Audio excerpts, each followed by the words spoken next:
We are in the last three chapters of where we're going. Today we're doing Proverbs, next week is Ecclesiastes, and if we have class next week, I need Jay to confirm that for me.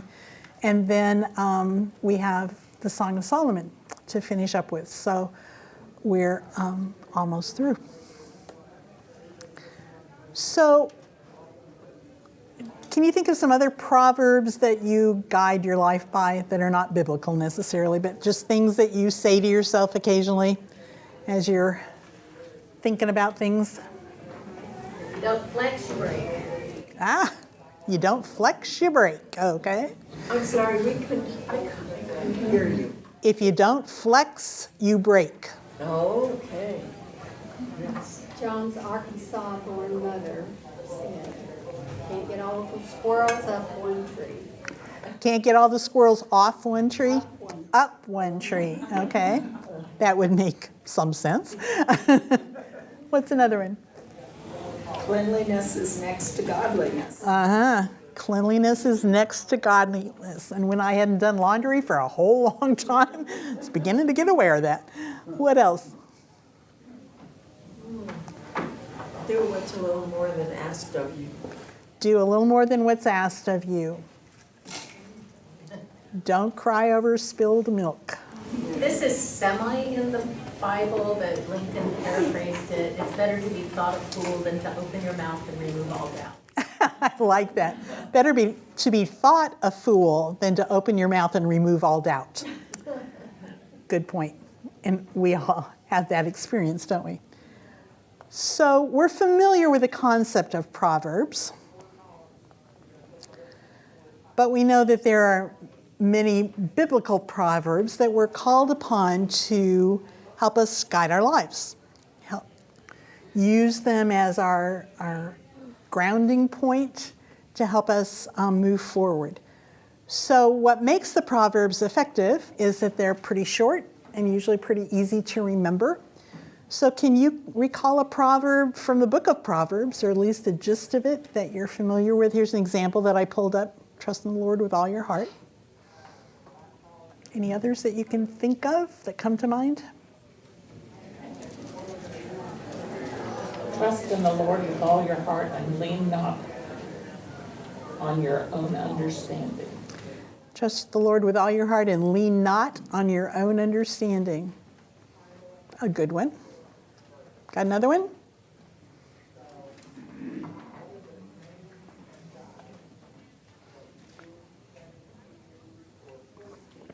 I didn't give you homework, huh? The fear of the Lord is the beginning of knowledge. The fear of the Lord is the beginning of knowledge, and we're going to talk more about that, Linda. That's an important concept. Well, let's see if we can get the Bible Project overview here this morning.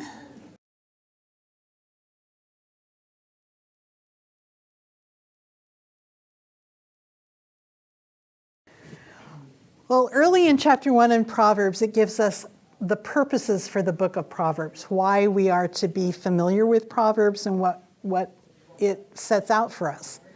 And it is suggested that these Proverbs are for gaining wisdom and instruction, for understanding the words of wisdom that we will get from these Proverbs, for receiving instruction in prudent behavior, doing what is right and just and fair, for giving prudence to those who are simple, knowledge and discretion to the young.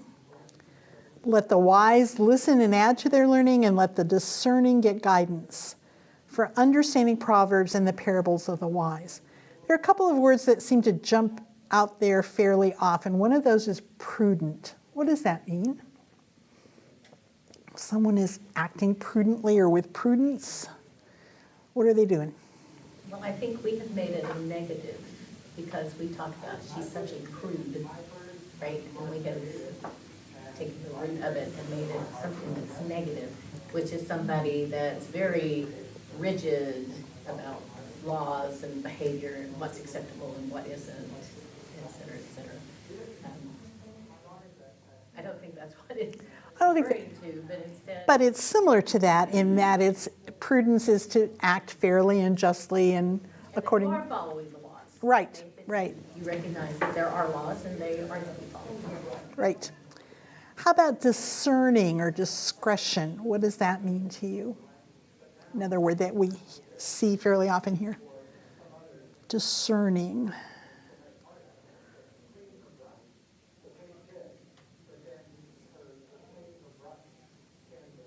I'm trying to find the truth.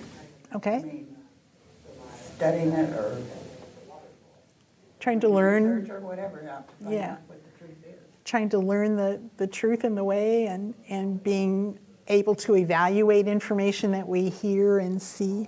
Maybe the heart of the law rather than the letter of the law. The discretion part? Yeah, that could make sense.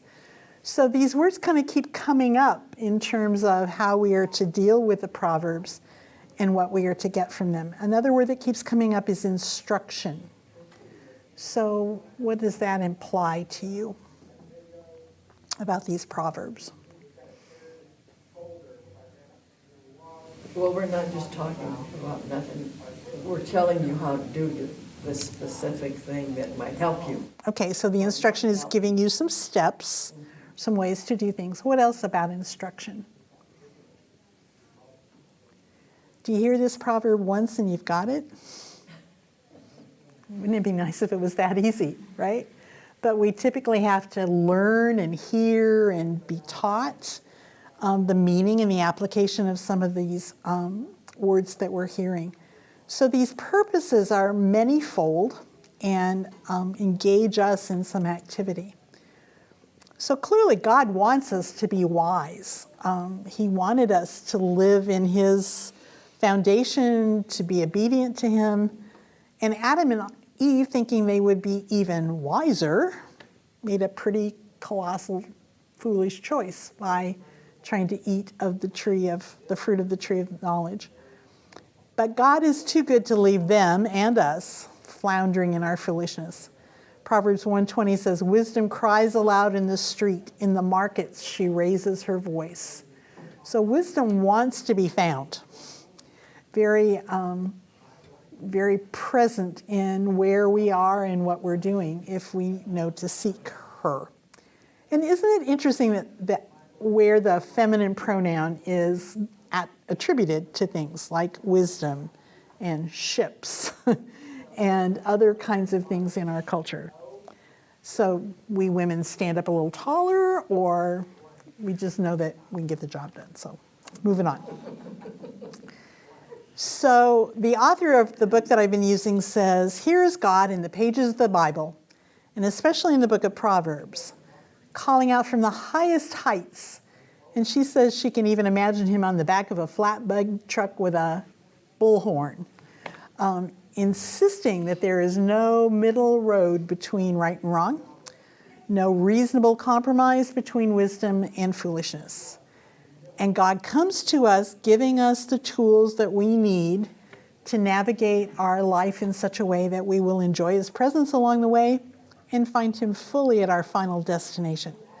Well, that seems like a pretty positive way to think about the Proverbs and the wisdom that they give us.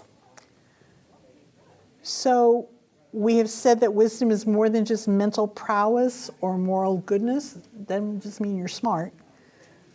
But it's a skill, it's an expertise, it's a competence, it's an understanding that gets developed. It's something that happens over time that we learn about. So think of somebody you know who you think of as a wise person. What is it about them that causes you to think that?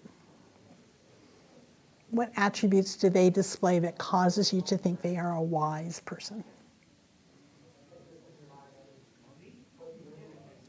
They think before they speak. They think before they speak. Oh, but that we would all be wise like that. A person who's had experience. A person who's had experience and applies it well. What else causes you to think of someone as wise? Who's been there before you. They've been there before? Before you. Oh, they said it before you, yeah. Somebody that knows what they're doing in this situation. Yeah. What else? I'd say they're slow to speak, slow to act. They're thoughtful in the decisions they make. They stop and act and don't react. Yeah, slow to speak, slow to act, thoughtful, stop. I think a wise person is a good listener. They listen before they react and respond I often. don't think they already know it all. Right? They're open to learning. And one of your previous slides said you add to, the wise person adds to their wisdom and their knowledge. It's not like, Right. got it? Right? So that kind of leads to the next question. How does somebody increase their wisdom? How do they become wise? Is it something that we can develop, or are we just kind of born wise? Part of it's from a person who learns from poor decisions. A person who learns from poor decisions. Wisdom costs money. Wisdom costs money. Once you have it, it saves you money. All right, once you have it, it pays you money. So there we go. Turnabout on both sides. Saves you money. Okay, sometimes it pays you money too, but what else about developing wisdom or increasing wisdom? You were asking about old Proverbs. There's the proverb that God gave us one mouth and two ears, that we should be listening twice as much as we speak. Should listen twice as much as we speak. That's To what? What do we listen to? exactly what are we listening to, and what are we trying to pay attention to? Yeah, so I'd say wisdom, the underpinning of wisdom is seeking in the knowledge of God. Yeah, Scripture and the natural world around us that He created. yeah. Seeking the knowledge of God. The ultimate morals of what's good and what's not good. Not watered down by society. Not watered down by society, yeah. I think there are some people who have a bit of an inclination to be a little readier to be wise, if that makes sense. People who are a little more willing to sit and listen. There are many among us who are snap judgment decision makers. So I think there's a little bit of that bent toward being willing to learn. But I think certainly wisdom is something that we can acquire. You asked me for a citation, I couldn't give it, but I think that there are lots of examples of us being admonished to pray for wisdom. Well, James says, if anybody lacks wisdom, ask God, and He will give it, and not just that He will give it to you, He will give it to you in abundance. The problem is that His wisdom is often contradictory to Right. and the world's wisdom, If and it makes me uncomfortable, and I don't really want to do it. Yeah, if we ask God, He will give us wisdom in abundance, but His wisdom may not, May not be the right wisdom. well, it may not suit us as the right wisdom, let's put it that way. Makes me do something I don't want to do. Yeah, yeah. Not do something I want to do. So here are some words that the author has identified as being kind of synonyms for wisdom. Instruction was one we've talked about, being humble enough to admit we don't know everything. I used to tell my students, when you think you know everything is when you need to go back to the books, because there's always something that you don't get. Insight, seeing the real issue, seeing below the surface of an issue. Wise dealing, knowing how to negotiate through life in the world that we exist in. That word prudence again, the ability to see the consequences of some of our choices. Knowledge, she suggests, is internalizing God's ways. And we've kind of been saying that as we've been discussing knowledge, that we bring God's teaching into our life. Discretion, kind of what you said, the ability to see through what's false and resist what's wrong. And learning is being teachable. Those of us who are teachers know that some people are more teachable than others. And you'd like to shake the ones who, who are not. But I think that's a key that we'll come back to in a minute here.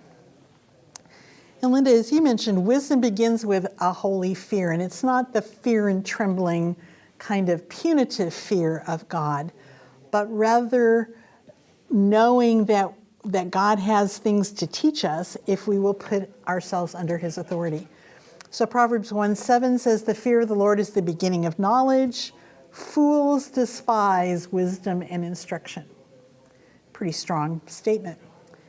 So the Lord wants us to be wise, as we've already said, if we will put himself under his authority, put ourselves under his authority, and desire his wisdom with eagerness and intensity, which kind of flies in the face of what Melody is saying.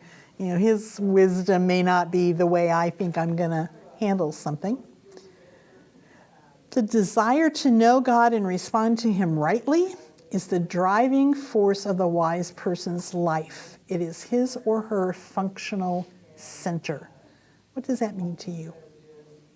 Functional center.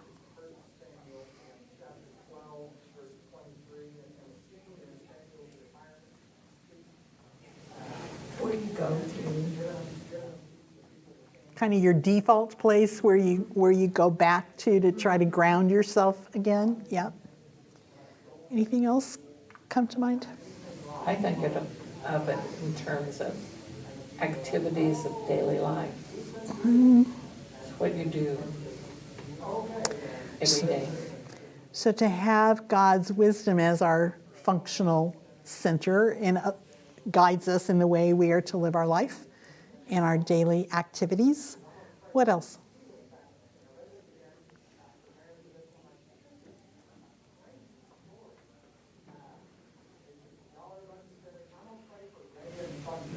I think the key there is the driving force. That the driving force is not acclamation. The driving force is not popularity. The driving force is not acquiring money. The driving force is God, in pursuit of God. We often mention David as after God's own heart, and you typically think of God's heart towards David, but to me, David was after God's own heart. That's what he was striving for, and he messed up and he went down wrong paths, but then he got back and was consistently trying to. That functional center brought him back. Yeah. And I think that's the driving force is really an important concept there. We know what to do. We know it's right and wrong, but sometimes we choose to make other decisions and go in different directions that are perhaps. I think it's also being in tune with the Holy Spirit and listening. I'm reminded of the verse in Isaiah, I think it's 30:21, that says, whether you turn to the left or right, you'll hear a voice behind you saying, this is the way, walk in it. And then I have a verse underlined here in chapter 4 that says, let your eyes look straight ahead, fix your gaze directly before you, make level paths for your feet, and take only ways that are firm. Do not swerve to the left or to the right.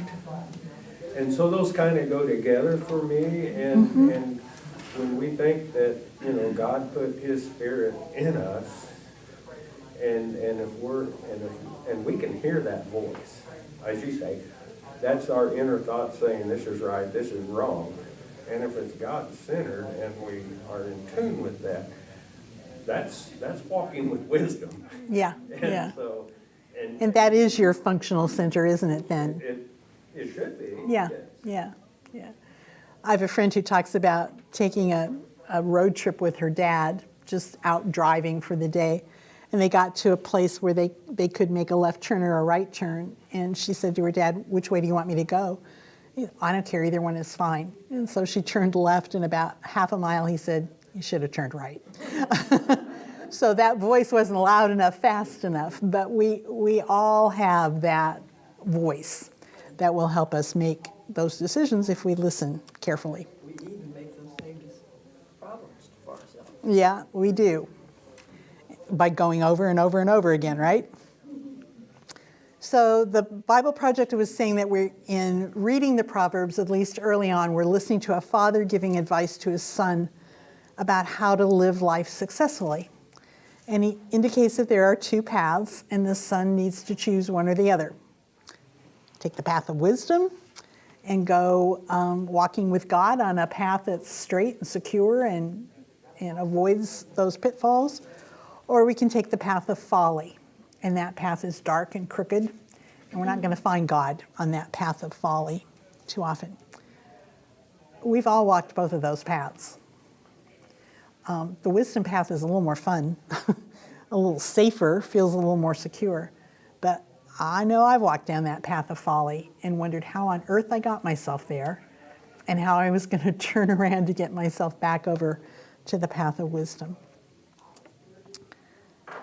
So the most important question we have to ask ourselves is, what path am I on right now? Not what path do I want to be on, or what path do I think I should be on, or what path do I know is the right one. Where am I right now? And that direction is going to determine the destination, our end point. So if we ask ourselves that question, and we're not on the path of wisdom, then we need to make some decisions. We need to be discerning. We need to think about how we're going to turn around and find the direction that will get us where we want to go. So wisdom being described as the woman early on enjoys being part of all of God's power and kingdom. Could somebody read Proverbs 8:22-26? We're going to read a bit, so if you just kind of stay there and move with me. Proverbs 8:22-26.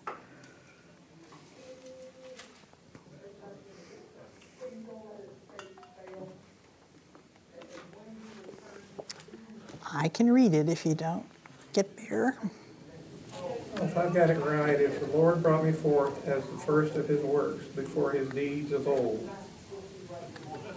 I was formed long ages ago, at the very beginning when the world came to be. When there were no watery depths, I was given birth. When there were no springs overflowing with water. Before the mountains were settled in place, before the hills, I was given birth. Before the hand, before he made the world, or its field, or any of the dust of the earth. Okay, so wisdom is saying, I've been here all along. I was there as God was creating the world. What about Proverbs 8:27-29? I was there when he set the heavens in place, when he marked out the horizon on the face of the deep, when he established the clouds above and fixed securely the fountains of the deep, when he gave the sea its boundaries so the waters would not overstep his command, and when he marked out the foundations of the earth. Okay, so wisdom was an eyewitness to God's creation. She was there watching, seeing what was happening as God was shaping the world. Proverbs 8:29-30. When he gave the sea its boundaries so the waters would be overstep his command, and when he marked out the foundation of the earth, then I was constantly at his side. I was filled with delight day after day, rejoicing always in his presence. Okay, so wisdom was a craftsman. She was there at God's right hand, trying to help and shape the world. And that obviously she delights in being close to the Creator. So the last verse says, rejoicing in his inhabited world and delighting in the children of man. So wisdom has some credibility here. Wisdom has been around as long as our universe has been around.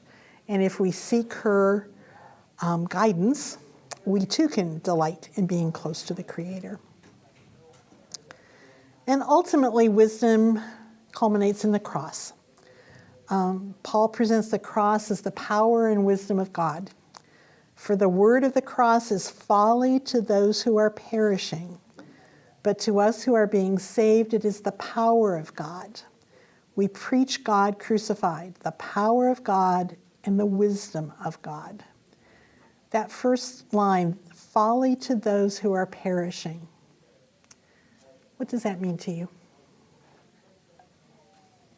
The word of the cross is folly to those who are perishing.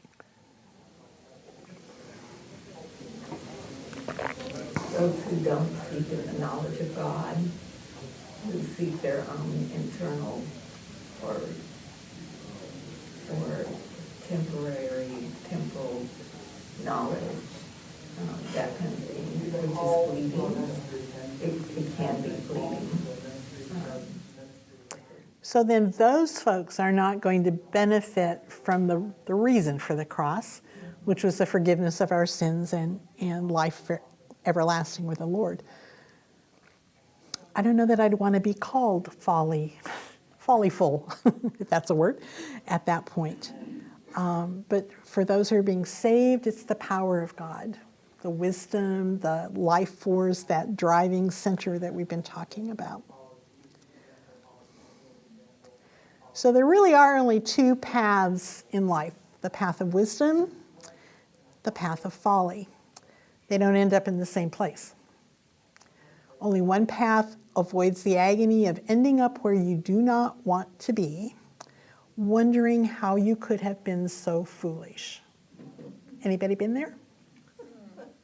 Mm-hmm. Been in a place where you think, how in the name of heaven did I get here? And perhaps calling on the name of heaven is not appropriate at that moment in time, but taken a path, made a choice, opted for something that we thought was appropriate for us at that moment in time, and then getting there and thinking, how on earth could I have been that foolish? How could I have not paid attention? Proverbs 8:34-35 says, "Blessed is the one who listens to me, for whoever finds me finds life and obtains favor from the Lord." So I'd sure like to be on that path that gets to that place. What do I have to do to make that happen?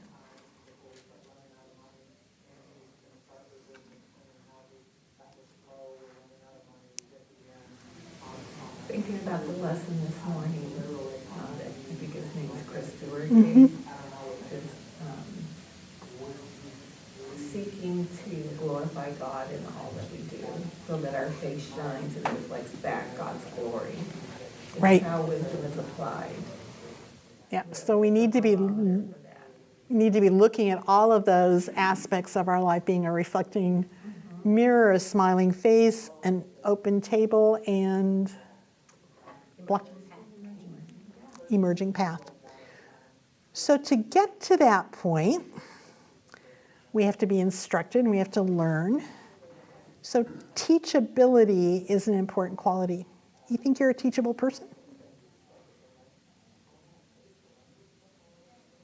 I think I'm becoming more of a teachable person. I realize more and more how little I know. And I think maturity helps us see that. For me, it depends on the context.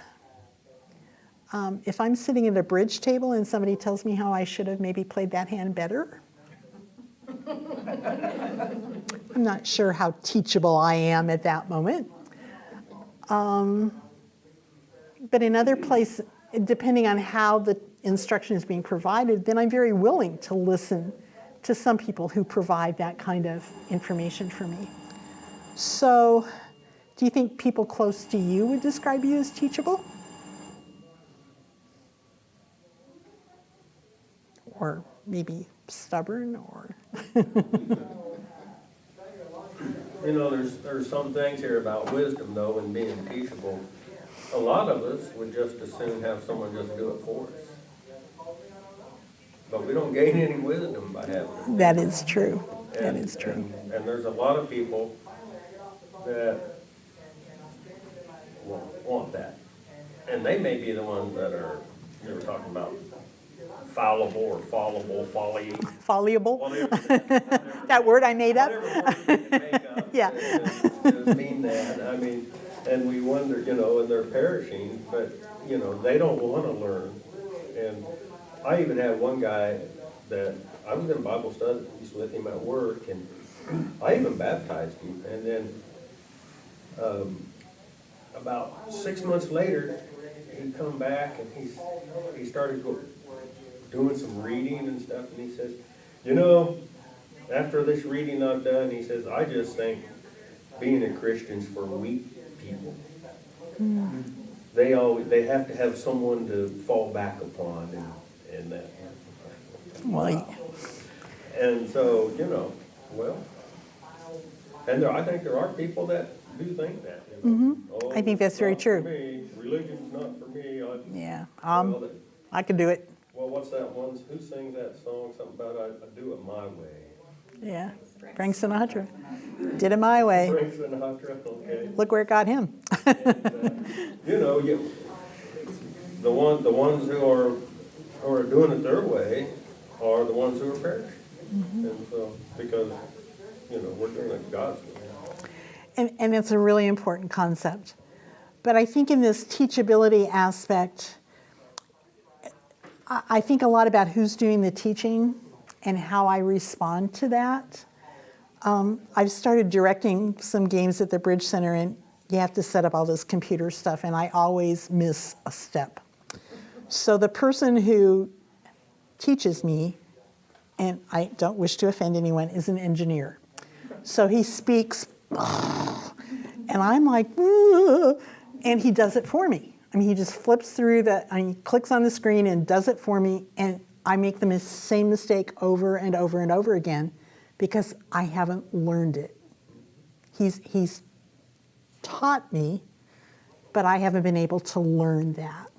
So I think about that a lot as I think about how we teach and how teachability is context-driven and how we have to be ready to be taught, but we also have to be taught by someone who can perhaps match our learning style and help us know how to apply things in appropriate ways.